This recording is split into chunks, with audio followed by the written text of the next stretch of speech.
Praise the lord. దేవుని పరిశుద్ధ నామమునకు మహిమ కలుగునుగాక. ప్రభువునందు నాకు అత్యంత ప్రియులారా, ఈ కేర్ అండ్ కన్సర్న్ దేవుని మాట అనే ఆధ్యాత్మిక కార్యక్రమానికి మిమ్మల్ని అందరినీ ప్రేమపూర్వకంగా ఆహ్వానిస్తుంటున్నాను. ఈ దినపు మన వాక్య ధ్యానం కొరకు యూదా పత్రిక 16వ వచనములో మొదటి 2 మాటలు మనం చదువుకుందాం. వారు తమ దురాశల చొప్పున నడుచుచు లాభము నిమిత్తము మనుషులను కొనియాడుచు. ప్రజల చిన్న మాట ప్రార్థన చేసుకుందాం. ప్రభువా, నీకు వందనాలు నాయన, సర్వాధికారి అయిన మా దేవ, నీకు వందనాలు. చదవబడిన వాక్య భాగమును విరిచి మాకు వడ్డించండి. నాతో మా అందరితో మాట్లాడండి. యూదా భక్తుని ద్వారా నువ్వు మాట్లాడినటువంటి మాటను మాకు విరిచి వడ్డించండి. వినగలిగిన చెవులను, గ్రహించగలిగిన మనస్సును మాకు దయచేసి నువ్వు తోడైండి, కాపాడండి. యేసు నామమున ప్రార్థించడానికి వేడుకుంటున్నాము తండ్రి, ఆమేన్. Praise the lord. దేవుడు ఈ మాటను మనందరి వినికిడిలో ఆశీర్వదించునుగాక, ఆమేన్. ప్రభువునందు నాకు అత్యంత ప్రియులారా, చదవబడిన వాక్య భాగంలో వారు తమ దురాశల చొప్పున నడుచుచు లాభము నిమిత్తము మనుషులను కొనియాడుదురు అని యూదా భక్తుడు రాస్తున్నాడు. యూదా పత్రిక ఒకే అధ్యాయం ఒకే పేపర్లో పట్టే అంతదైన దాంట్లో ఒక విశ్వాసి ఆత్మీయ స్థితిగతిని నిర్ణయించి హెచ్చరించి సరిదిద్దేటటువంటి అనేక గొప్ప మర్మాల గని ఏం చేస్తారటంటే, లాభము నిమిత్తము మనుషులను కొనియాడుచు. ఇది సంఘము వెలుపటి వారి గురించి దేవుడు మాట్లాడుతున్న మాట కాదు, సంఘములో వారి గురించి మాత్రమే మాట్లాడుతున్నాడు. ప్రియులారా, ఒక విషయము మాట్లాడాలంటే ఈరోజు సంఘములో లాభము అనేటటువంటిది చాలా వచ్చి కూర్చుంది. ఏమిటా లాభము, ఎవరికి లాభం, ఎందువలన లాభం అనేది మనం తెలుసుకుందాం. ప్రియులారా, దేవుని యందు భక్తి కలిగినటువంటి ప్రతి క్రైస్తవ జీవితము యేసు మార్గములో బ్రతుకుచున్నటువంటి మనము చేస్తున్న భక్తి గొప్ప లాభసాధకమై ఉండాలని చెప్పబడింది పౌలన్న ద్వారా. అయితే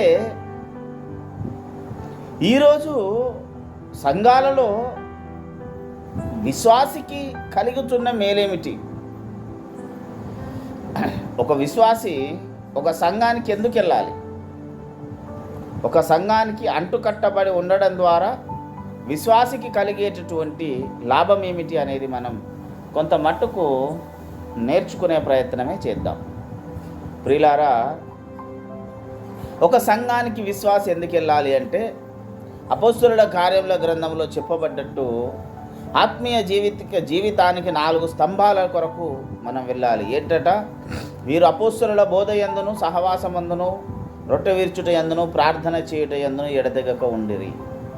ఈ 4 ప్రతి ఆదివారము దినమున ఖచ్చితంగా నిర్వహించాలి. విశ్వాసికి ఇది తప్పకుండా పాటించవలసినటువంటి విషయం.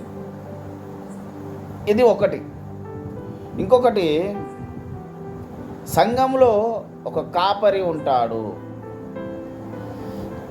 ఆ కాపరి ద్వారా యేసు ప్రభువు నుండి, జాగ్రత్తగా వినాలి, ఆ కాపరి ద్వారా యేసు ప్రభువు నుండి విశ్వాసి యొక్క ఆత్మీయ మరియు ఈలోకపరమైనటువంటి జీవిత ఆశీర్వాదమును నేర్చుకొని, దేవుని ద్వారా, సేవకుని ద్వారా నేర్చుకొని దేవుని ద్వారా పొందుటకు ఒక మంచి సన్మార్గము గనుక సంఘానికి కట్టబడి ఉండాలి.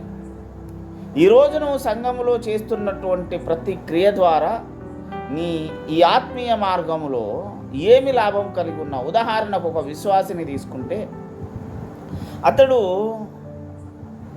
బైబిల్లో చెప్పబడ్డట్టు 2 రకాలుగా ఎదగాలి. ఆత్మ వర్ధిల్లుచున్న ప్రకారము నువ్వు అన్ని విషయాల్లో వర్ధిల్లుదు.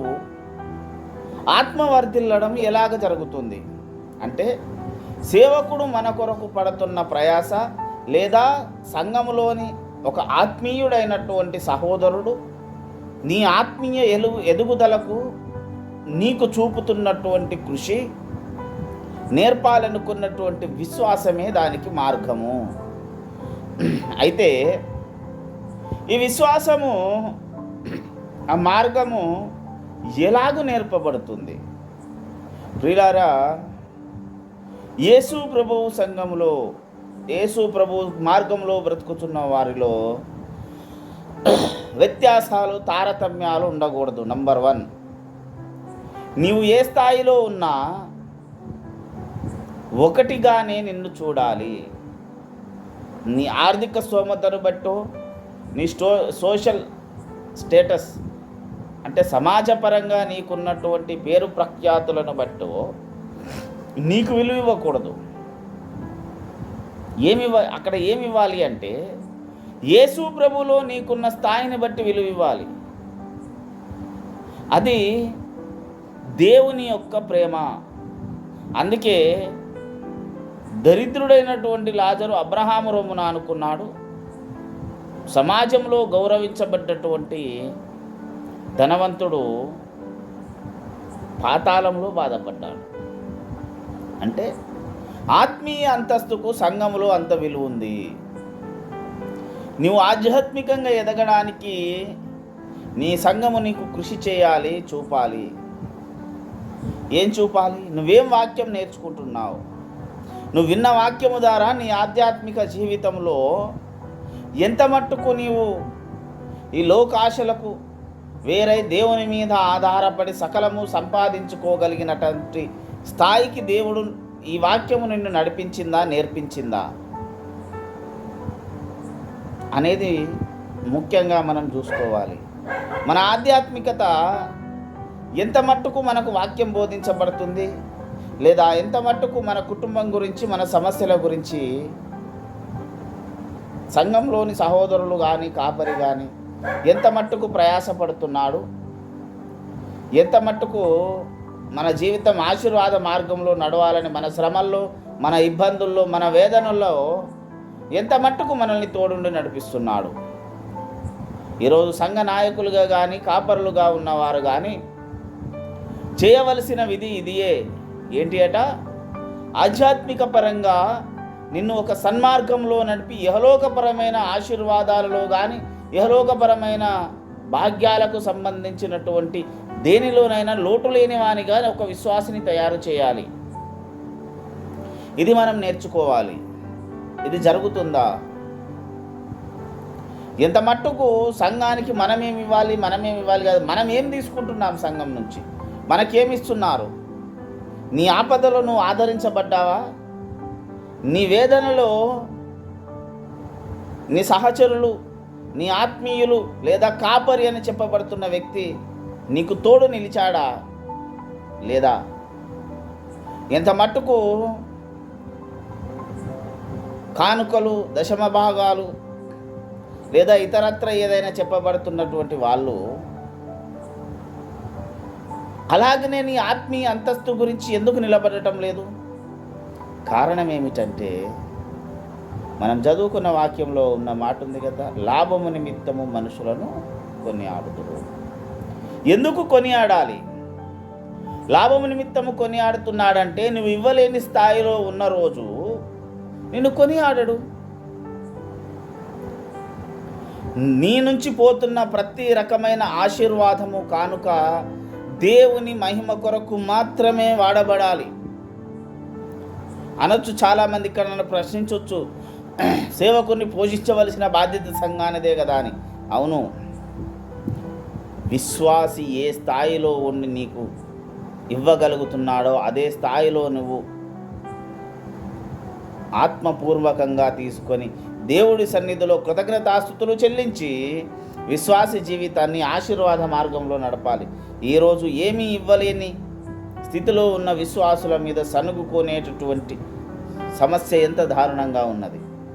ప్రియులారా, ముఖస్థుతికి నీవు పోతున్నావా? దేవుని ఆశీర్వాదానికి పాత్రునివి కావు. ముఖస్థుతి ద్వారా లేదా ఇతరులు ఏమనుకుంటారనో నువ్వు ఏదైనా చేయాలనుకుంటున్నావా? అది కాదు. ఎప్పుడు ఒకటి, యేసయ్య నీ కొరకు మాత్రమే ప్రాణత్యాగం చేశాడు. యేసయ్య నీ కొరకు మాత్రమే దెబ్బలు తిన్నాడు. యేసయ్య నీ కొరకు మాత్రమే తన చివరి రక్తపు బిందువు వరకు కార్చాడు. నువ్వు కూడా యేసయ్య కొరకు మాత్రమే చేయాలి. నీ ఆధ్యాత్మిక ఎదుగుదల యేసయ్యకు మహిమ కావాలి.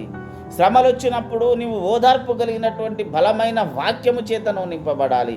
శ్రమలు వచ్చినప్పుడు నిన్ను ఆదరించే ప్రార్థన, నీకు నేనున్నానని ధైర్యం ఇచ్చేటటువంటి నాయకుడు నీ వెంటుండాలి. చాలా సంఘాల్లో చాలామంది విశ్వాసుల జీవితాల్లో ఒక బాధాకరమైన విషయాన్ని నేను చేశాను. ఒకప్పుడు తెలియనప్పుడు నేను చేశాను, కానీ నాకు అర్థమైన తర్వాత మానేశాను. అనారోగ్యంగా ఉన్న వానింటికి వెళ్తాడు, ప్రార్థన చేసి ఆడ కానుక తీసుకు. మరి శ్రమల్లో ఉన్నారు స్వామి, శ్రమల్లో ఉన్న వాని దగ్గర తీసుకోమని దేవుడు చెప్పలే కదా.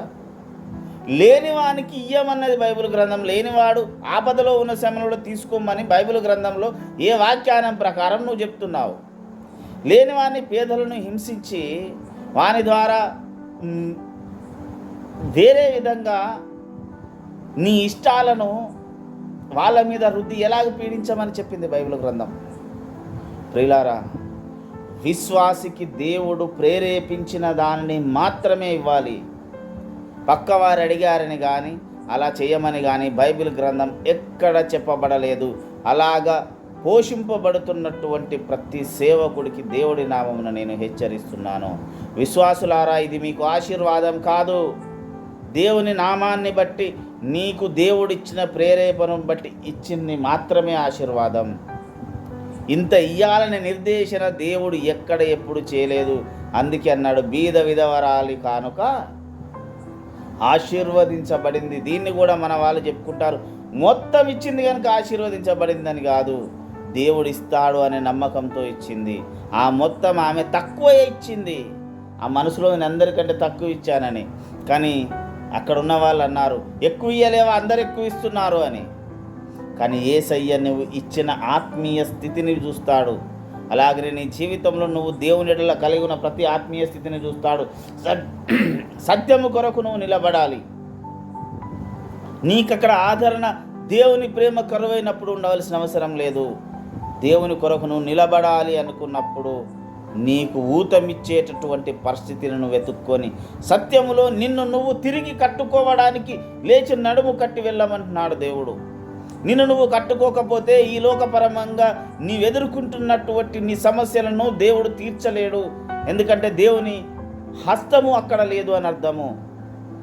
నిన్ను నీవు తీర్చుకోగలగాలి. నిన్ను నీవు దేవుని ప్రేమను బట్టి, దేవుని కృపను బట్టి ఈ లోకపరంగా నువ్వు ఎదుర్కొంటున్న ప్రతి సమస్యలో దేవుడు నీకు తోడుండేలాగున నీకు ఉన్నటువంటి స్థితి నీకు కలిగించబడాలి సంఘములో. ఇది లేని దగ్గర నీ ఆశీర్వాదం కొరకు కాకుండా ఇతరుల ముఖస్థుతి ద్వారా నీవు ఇంకేదో చెయ్యాలని, ఏదో జరగాలని ఎవరైతే కోరుకుంటున్నారో వాళ్ళు దేవుని దృష్టికి అనర్హులు. అక్కడ ఆశీర్వాదం లేదు. ప్రతి విశ్వాసి, ఈ వాక్యం వింటున్న ప్రతి విశ్వాసి గమనించి దీన్ని దేవుని మహిమ కొరకు మనల్ని మనం నిలబెట్టుకుందాం. మనల్ని మనము ప్రభువు ఎదుట ఒక ప్రయోజకుడైనటువంటి వాడిగా మనల్ని మనం తీర్చుకుందాం. దేవుడు మనకు సహాయము చేయనుగాక. ప్రార్థన చేసుకుందాం. సర్వాధికారమైన మా దేవా, నీకు వందనాలు. ఇతబడిన వాక్యంను బట్టి నీకు వందనాలు.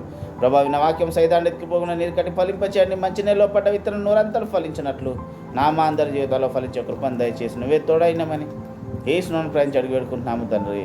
ఆమేన్. మన తరిన పరమ ప్రేమ రక్షకుడైన యేసునాథుని కృప, పరిశుద్ధాత్మ దేవుని శాశ్వత ఆశీర్వాదము మనందరికీ సదా తోడైనగాక. ఆమేన్.